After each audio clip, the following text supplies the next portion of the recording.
একটি প্রাণ আর একাধিকবার বাঁচার আকুতি তা কি আমাদের কানে যায়?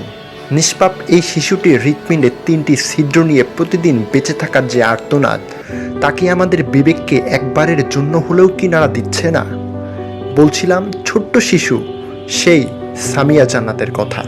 আহ, কত ফুটফুটে চেহারা আর মায়াবী চাহনি এই শিশুটিকে জন্মের পর থেকেই করতে হচ্ছে যুদ্ধ সেই বেঁচে থাকার জন্য। ছোট্ট শিশুটির জীবনসীমার ৬ মাস বেঁধে দিয়েছে চিকিৎসক।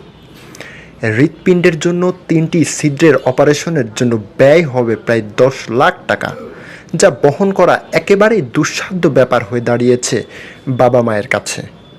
আমরা কি পারি না সেই শিশুটির চিকিৎসার দায়িত্ব নিতে? আসুন না ছোট্ট এই জান্নাতকে নতুন করে বাঁচার দায়িত্বটা একবারের জন্য হলেও কাঁধে নেই। নতুন করে হাসুক সেই শিশুটি।